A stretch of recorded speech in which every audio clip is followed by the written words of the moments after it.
How's it going, guys? On Sarcastic with the Hyperloops. So, I don't know, I guess, what I'm going to talk about today. Today's Monday. Our flight to go to Gen Con, which is NA Champs for 2018, is Wednesday. So, 2 days left, roughly, 2.5, depending on how you want to call it. And then we got day one of NA Champs on Thursday. So, the format seems to be in a relatively stable place to an extent. So there's a bunch of different decks winning all over the place, which is great. We've probably honestly noticed some decreased numbers in stores, and I think the game as a whole, which is always concerning.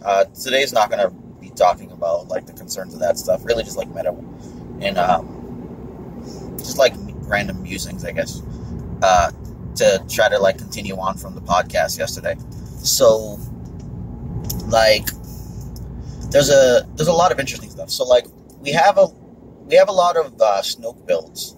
So you got the P8 Rebel Trader Snoke, you've got CAD Snoke, Kylo Snoke,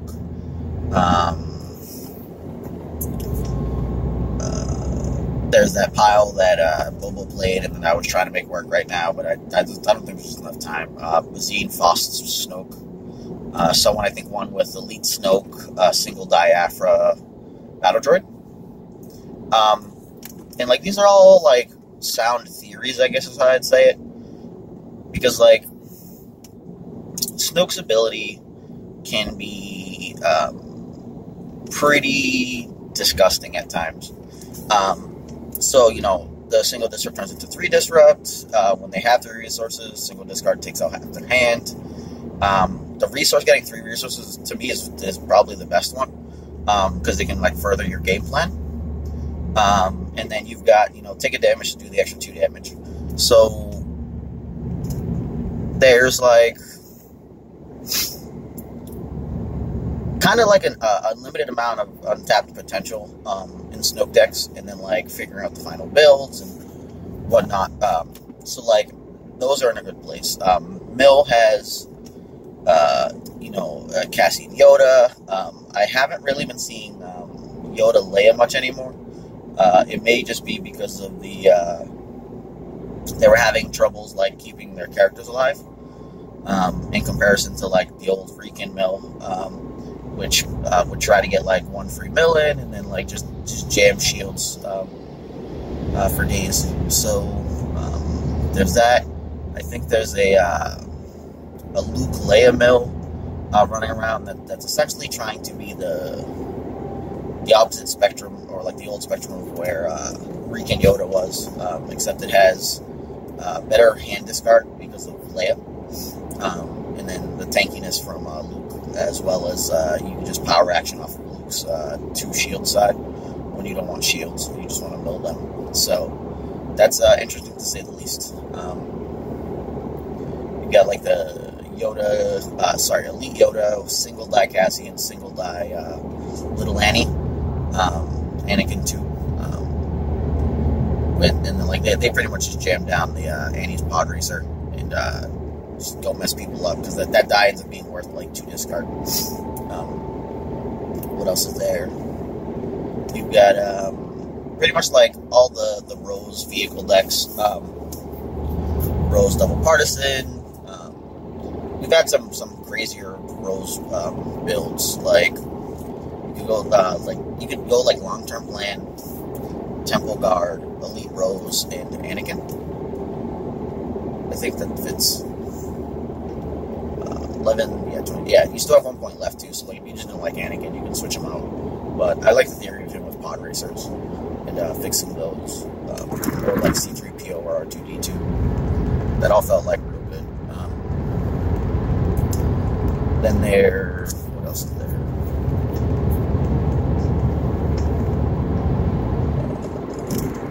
Pretty much went through vehicles, went through Snoke.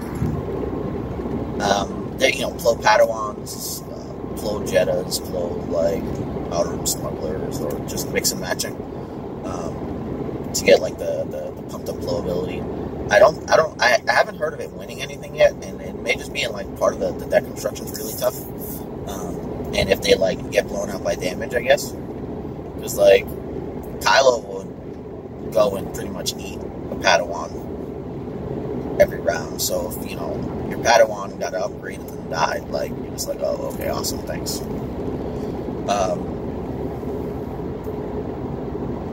You got pretty much old drive-by.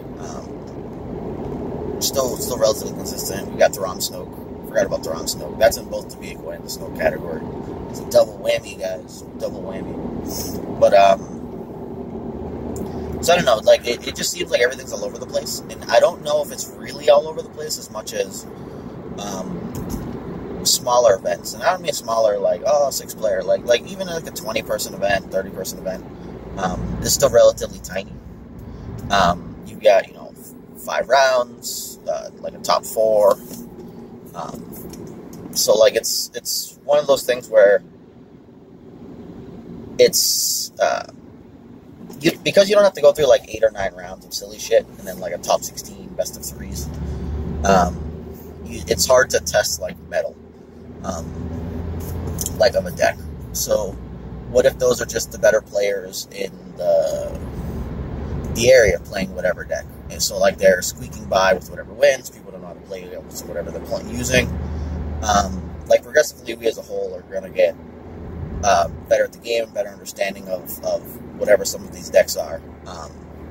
But when you don't know what's happening, all of a sudden it's like, oh, boom, like your dude's dead. No choice in the matter. So we'll kind of see like where this ends up happening, or like where this goes off with Gen Con. But I think just based on store champs alone, we can see that Snoke is very, very strong. Like the focus side's real good. The ability to help the other characters dice to get you value is just immense. Like I did say, like when they were coming out, like this is the villain Yoda. But realistically, he may be even better just because he does pack the damage sides himself, so he can carry things, and he has that 1 extra health, and but who knows? We'll find out soon enough. Like the ability to translate the 1 damage onto some other guy into 2 extra damage helps where he's missing his actual die. So like in my mind, I think Snoke should probably come away with the win. I can't really see much else putting up a real great fight. Like it just Snoke's value is just immense. But figuring out the premium Snoke deck and the correct 30 cards are going to be the tough part. And then like all the different matchups. Like in a smaller event, I could just kind of go play whatever, be a bit clunky, and like figure it out on the way through. But in what's possibly an 8 or 9 round event, they have like graduated cut, top 32, best of 3s, and they're probably going to give deck lists. So like it adjusts things quite a bit. Don't expect me to come out the woodworks with some crazy new deck this time. The meta's still relatively fresh. I didn't have anything at the end of last meta that was like brain spanking new. Like I guess you can count the drive-by, so Yoda, Ezra, rookie pilot, but like that was just one of those things where there was still enough time between worlds and now that people got to play it, people learned how to play against it, and it's just it's no longer new. So we'll see where some of this takes us. I'm trying to think what else is there. But yeah, like I could definitely see just Snoke winning. I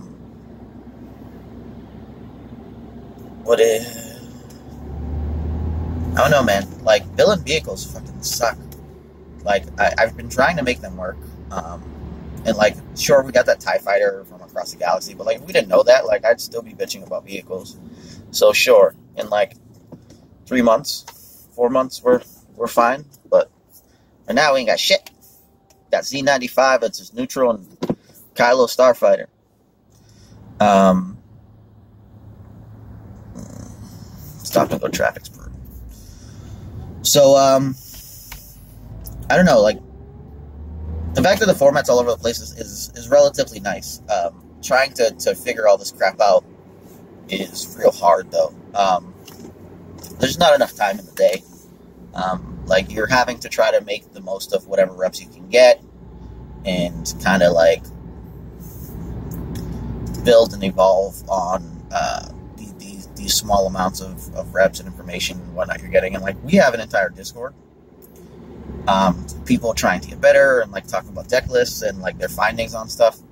And you know, it's still tough. So, like, with that many people, imagine, like, I couldn't imagine if it was just, you know, our 3-man group building and doing stuff and, like, really trying to figure out the meta and how to, like, go into a big event and just tear it apart. So, we'll kind of see how that goes. Yeah, I'd put, like, Snoke winning. I'm probably playing Drive-By. I just don't have time for reps. I've been working a ton. What else is there? So yeah, like, Gen Con being Thursday, Friday was really interesting this year. It really threw a lot of people, like, for a loop because you don't, like, so when the events got laid out, you didn't really know them.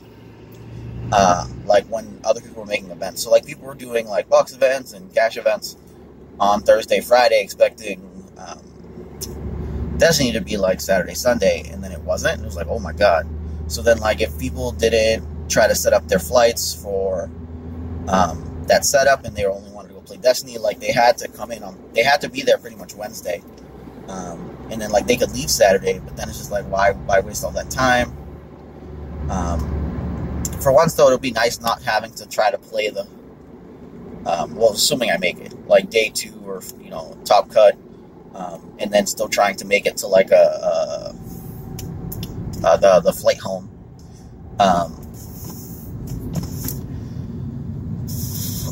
The prizes this year look relatively decent.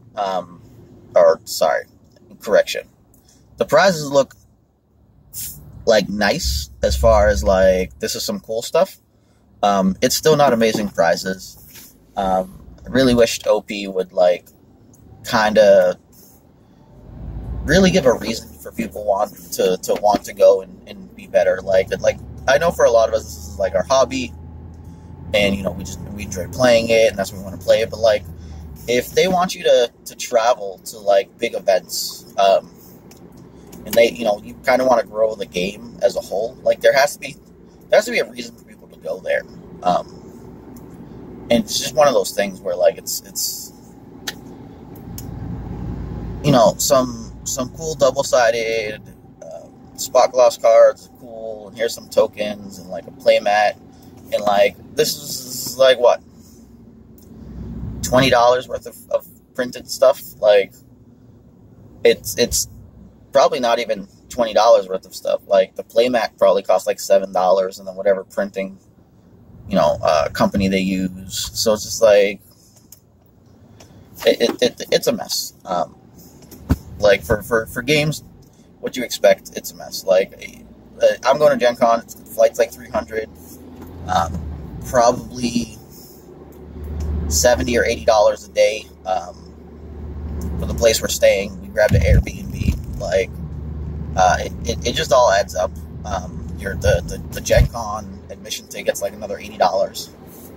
So it's just like, you know, why bother? Like, you could go and just buy someone's swag that they won, and not make the trip out, not take the days off of work, and, like, so, like, from a quote unquote, like, you know, professional point of view, as far as, like, oh, you know, someone wants to go grind the events. You can't grind the events, like that event, and like, leave making the money. You're, like, you have to literally be going kind of as a hobby. So, like, maybe that's good from the more casual perspective, but then if they don't really, you know, have a drive to push people to go, then it's just like, yeah, let me go, you know, throw money at these cool things that I want.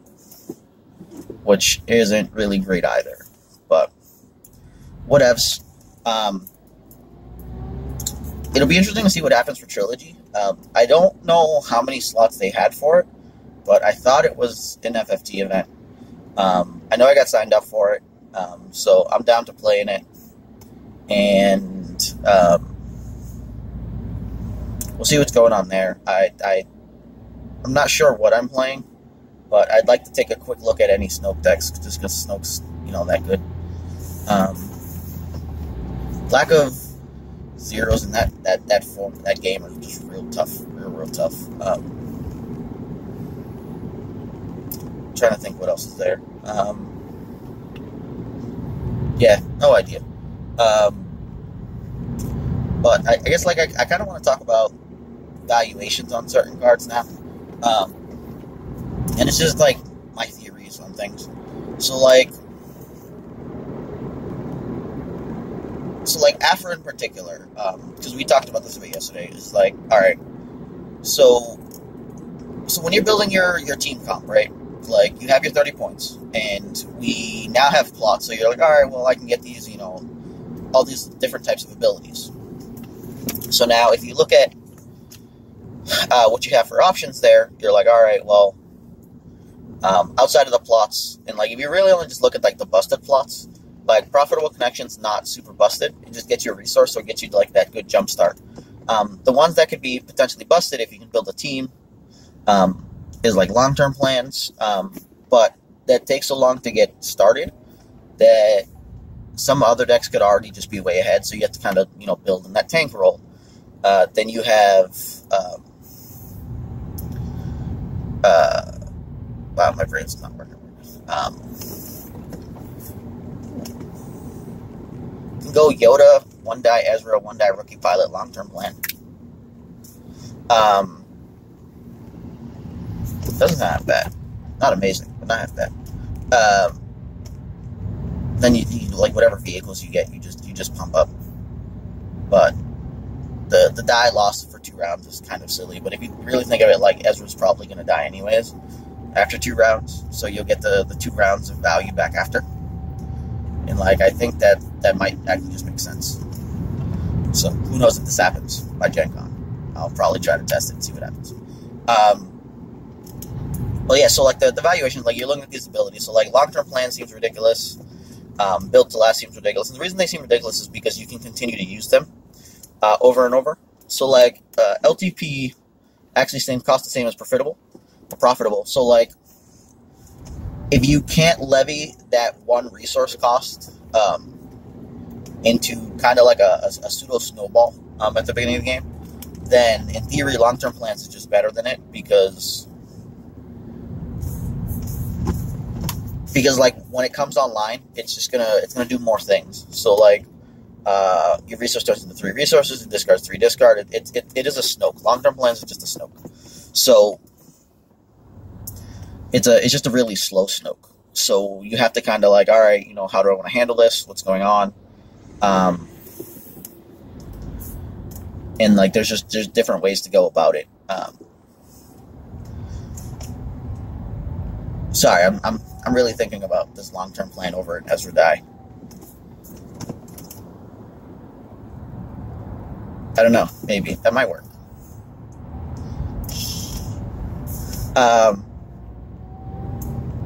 So back to what I was thinking. Oh my god. Yeah. So these things are just getting value over time. Built to last is kind of ridiculous. Just the team setup's real hard. So alright, if you sure, you have to build your deck a little funny. But with the blue stuff, you've got Ezra Sabers, Luke's Rods.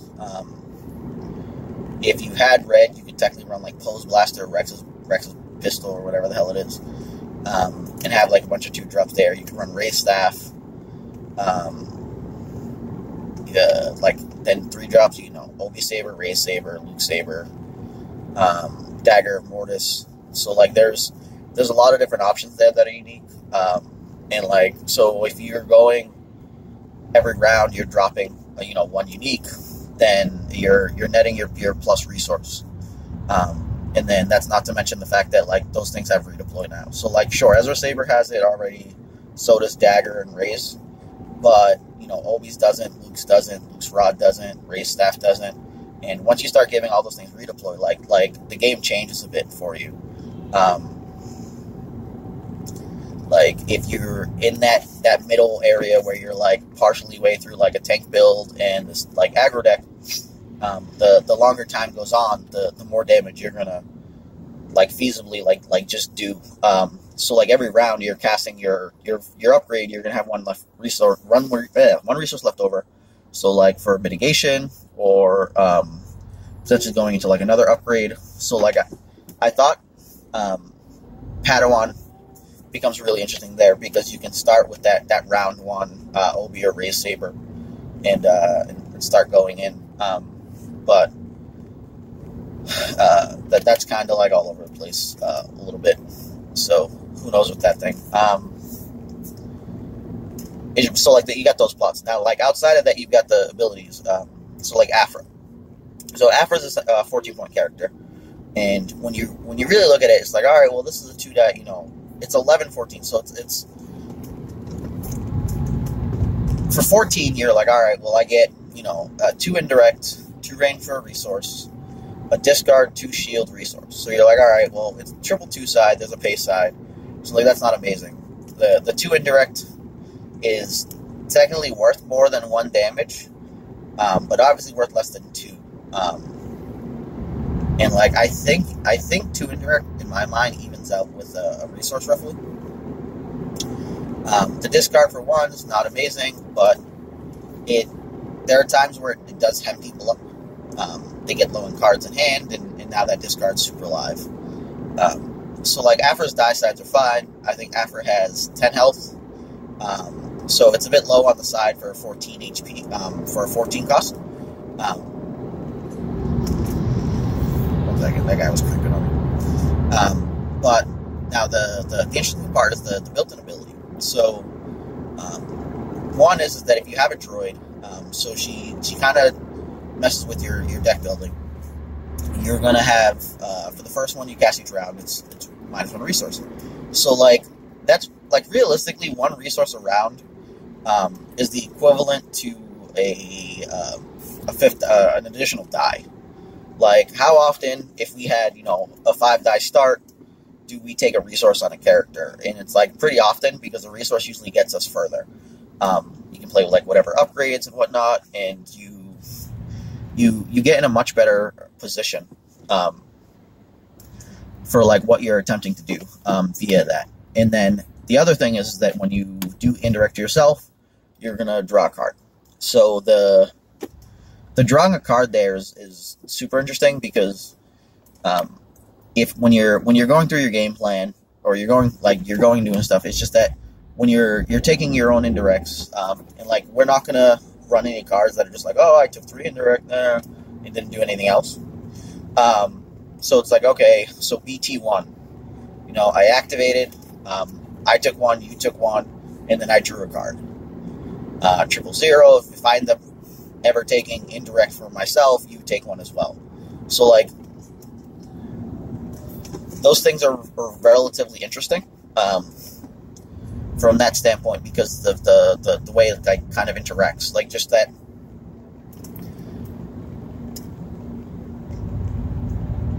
So like if I'm playing so let's say I crash landing something, like crash landing doesn't necessarily feel as great because you're like, all right, well I took the die, I put it where I wanted, and I'm down a card. But since you've got Aphra, you're no longer down the card; it replaced itself.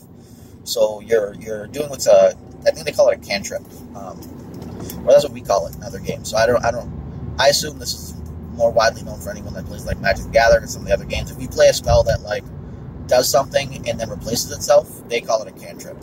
And when you do it for free is when things can get kind of like broken and disgusting.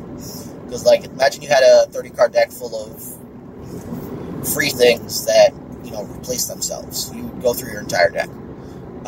So like sure, we're not running a 30-card deck, and obviously you don't want to just take yourself out for no reason. But it's just that like when you have when you add 6 of them in the deck, like you have you have huge consistency at that point. Like, you're going to be going through and seeing and finding whatever cards. So like that from that standpoint, it can be very, very good.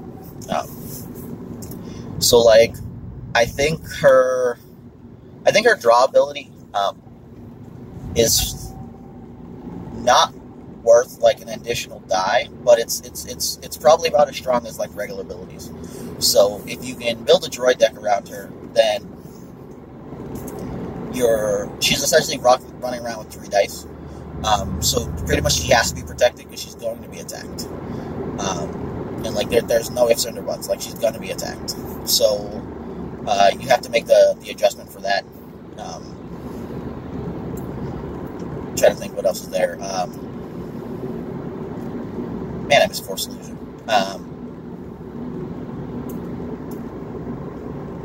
Republic versus probably not neutral.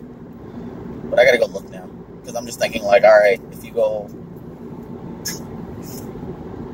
her, a Sienna, and another character, can you, like, get it Republic to give you, like, 3 shields, or just, 2 shields on her around?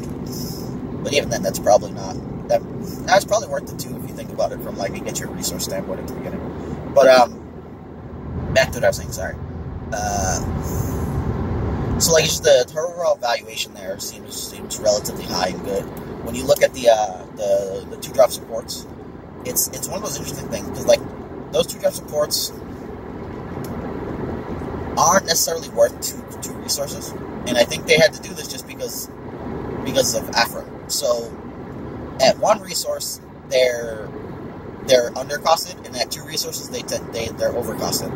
So when Aphra makes them 1, you're just like, oh, okay, cool, this is awesome. So like, if you try to jam down them both in 1 round, you don't get to do that. And like the efficiency is missing. I'm kind of intrigued now of like if you can build it well enough, because like in theory, if you're doing a bunch of extra indirects and free stuff via like BT and 000, you probably ruin a mill deck just because of the amount of extra dice you get. But like the rest of your deck has to still be like doing damage and running smooth. So I'll probably mess with that shortly too. See what ends up happening. Who knows? Maybe by Nova. But yeah, so like her valuation, I feel like is like worth more than 2 dice. And if you look at Snoke, you're like, all right, well, he's got 2 indirect, 1 focus, 2 focus, disrupt, resource, and like disrupt is both like a really annoying and shitty side at the same time. If you're playing against a deck that has a bunch of 0-cost cards and they don't have resources, it's awful. And like they're already usually built into with that. Oh, here's my 2-drop. Okay, I have a bunch of zeros. Okay, and then boom. But like the other decks that have a bunch of stuff that cost resources, Snoke's Disrupt is actually super live, because like if they spent 1 on something and then have 1 left over, well, now you just decide to disrupt it so that they can't stop your other guys' dice. But like it feels bad at the same time, because then you gave up your focus sides. It's just like, I don't know. But in theory there, though, it's like when you do a single focus, you gave up 1 of your die to flip your other dice. So like you did go negative a die in order to just get max on another one. So it's not necessarily amazing there. So it's always hard to tell for that. For Yoda's dice are, because of the way the main 3 sides are with the double focus and the double special, or the double special. They essentially have a valuation of over a single die. So like if Yoda never changed himself, and we're looking at okay, most likely get a resource and flip another die. And I've explained this in a couple videos before, but I don't know if they were just Patreon exclusives. Where when you do that, So like so you grab the resource and then you flip another die in. Let's say you go from like a 1 or a blank to a 2. From the 1 to the 2, you're like, all right, well, I got +1 out of it. When you go from the blank to a 2, then you got +2 out of it. This is assuming, you have no other rerolls happening. So that's why I like waiting until you're not doing any more rerolls before you start flipping, so that you've gotten the best percentages you've gotten from your rerolls, improving, and then you Yoda improve the rest of them. And like that seems the best way to maximize his efficiency. But you don't always do that in general, because like that's how you can also lose the game. But I'm not here to explain how you lose that one. But it's just that so his valuation there is like, all right, well, if this is resource and a single damage, like this is really good. And it's the same way that like Cassian also has like a phantom third die, because 14 points, 10 health. It's like, okay, this is pretty average. And then you're looking, all right, well, a ranged and an indirect, 2 ranged and an indirect, a discard and an indirect, or if you're mill, a discard and a mill, discard and a mill, and then resource and an indirect. So like you have those sides that seem undercosted for the point value, and like if your die sides are undercosted for the cost for your team building points, then you really should always like take into consideration, like, is this actually just better than I anticipated? And like maybe it is.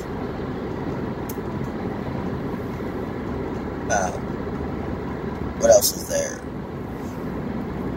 So yeah, it's just in general, the fact that like there's a lot of characters that exist that just have kind of like that third die from like either abilities or like the overall strength of their dice in comparison to other characters. So like I'm often seen running, something like an 11 to 13 point character, 11 to 14, and then like a couple 8s, or the elite 10, plus like a 7, and like it's all about getting the maximum you can from your dice. Like Ricky Pilot's die on his own really sucks, but like if you can actually pair him with the base side, then you're looking at 2 damage,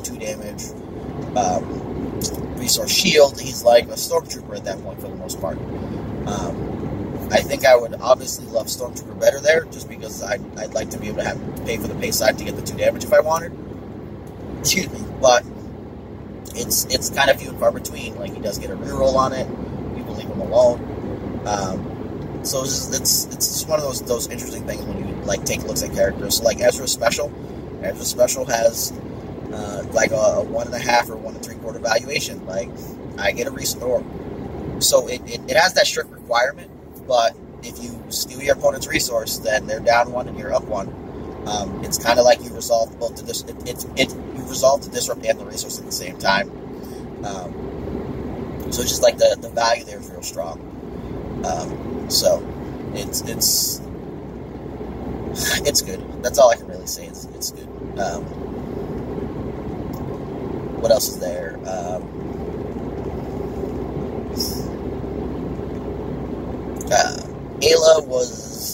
Ayla's die sides were relatively undercosted. When you just kind of look at it, like Ayla and Rex, similar die sides. 1 damage, 2 damage, 2 indirect, resource, and then it like breaks off from there, where you've got the special, which is really, really good on Ayla, just because you fix your own die and mess with your opponents. So messing with your opponents is pretty much this is a blink. So unless they have focus sides available, or they have cards to reroll, like that could have potentially stopped like 2 damage, while still focusing your other die. And then on Rex himself, it's just the focus, but he has the whole like take the battlefield effect that he can work on, do stuff with. So like I don't know, it's just there's just a lot of interesting stuff like that. Like Bala is just really old at this point. Bala could be very good. I think if they made like Bala now, he'd probably have an extra health, and his die size actually just might still be the same. Like his ability is really good. It's just that like the low health is turned into a race. So if you're playing against any other deck with damage and they can just blast into him, then like it's a wrap. Because like even if he kills one guy, but if he dies right after, then yeah, it was all for naught, you know. I think what else is it? So like it's Sienna, you know, still see some play, but not as good. A lot of these new characters from like the Legacy trilogy block are very, very good from like a valuation standpoint. Like if we look at Luke now, you know, he's 15. He's pretty much on the cusp of still being able to play in 3-wide decks. He just doesn't get any of the beneficial crazy plot stuff. So you can, you know, run him with like a Padawan and an Anakin or an Ezra or whatever you want.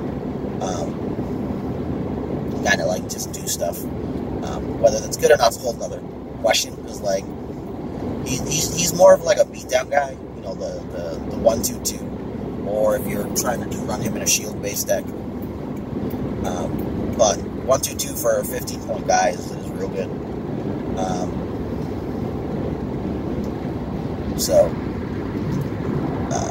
I'm trying to think if there's anything else. Like, Price is interesting, but realistically, like, only when you have the battlefield. If she ends up being slower than you, like, she has massive problems. I'm trying to think what else is there.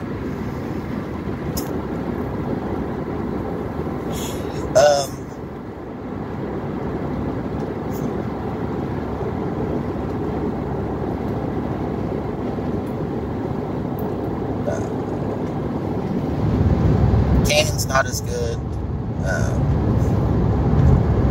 Nah, man, it's pretty much these, like, it's those sets of guys, like, kind of having decks built around, that do things. And, like, Kylo, too, is the big bad boogeyman, because he got his 13-point characters back, and he got 2 of them at the same time. So it's just like, you know, what we had before, we had 13-point characters, or villain at 13-point characters, they all got nerfed. Like, Ankar, Phasma, and FN just took bullets to the face all at the same time. So Kylo had that struggle of, like, who do I team up with? And it was just like, oh, all right, well, you know, one die FN, or whatever's going on. And, like, that was a huge decrease in damage in comparison, especially with the whole override rule. But now we got those, so that means, like, Cad got a chance to come back, and Snoke's really good. So, boom, like, you could probably also see Cad Price decks come out of the Wordworks, because then you get Imp HQ. You just don't get the amazing, like, action cheat rollout, you know, quad discard off of a Snoke. Like, that's disgusting. Like, they have to have the resource to pay for it, but, like, in theory, after round 1, they can just overwrite their weapons and be able to pay for it, so, like, that's real good. So, it's the new speed. I'm trying to think what else is there. Nah, man, it's just like those. Like, Price is good, too. I think I already mentioned it, though. So, I'm just out of my mind. A little focus on driving. It's like, the sun's a little unbearable where I'm at. So, like, I don't know. Like, for me, a lot of the best decks are usually going to be ones that have that additional die.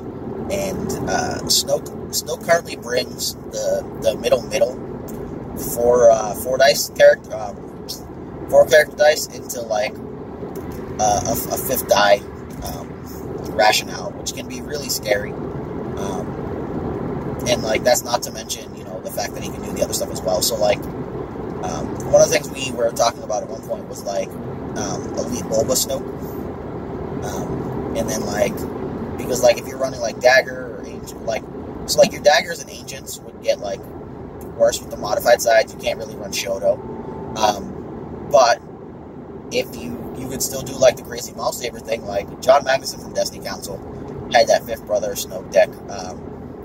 And he was, like, sure, he messed up with, like, the whole all-in and all the specials. But, like, there was a very valid point there where, like, when you all-in a bunch of those specials off of a big die, it can be really scary. So, like, 5th Brother Saber only had, like, the +3 so it did the 4 damage off of its own ability. So you're like, all right, well, I'll resolve it 3 times. And now the thing is that you could realistically do something similar with Boba, because Boba's special would actually just not resolve that die. It would do damage equal to the value. So like now, with that regard, you could still smash for 8. You need a base side somewhere to pair it with after, but it still exists. So like you could functionally run that same type of deck, but now that thing has to go on Snoke, which is perfectly fine. You can still pair it with Boba's base sides, and you still have like the all-in tricks, 4-speed tricks off of Snoke to go and get like those big sets of damage. So like that, I'm pretty sure that's where Boba 7th is evolved to, because 7th is no longer nearly as good. Snoke's just much better, but he's missing the base sides. Instead, he does better 4-speed tricks, and so you've got Boba's with pretty much one of his dice is going to be like 4/4, triple disrupt, triple resource, and then the special, and like that's relatively scary enough. But if you just want to go away from that, you could also just go with DJ, who has, so you'll essentially be like 4 ranged, 3 disrupt, 3 discard, 3 resources for one of his character dice, and like that's really good. And then like every time you're casting mitigation, you're gonna get little bits of single chunk damage in 1/1/1. So like I think someone won with that as well. Nars had played me with it, but Nars is a maniac and like just went all in on the removal plan. I think he needs to kind of like create a setup for himself with some small amount of like at least upgrades and whatnot, so that it's not just completely reliant on the mitigation plan. But it seemed solid. He beat up there on Snoke. He got crushed by Drive-By or Rose Deck. I forget which one he played against, but straight murdered by a bunch of vehicles. So yeah, we'll kind of see what ends up coming out.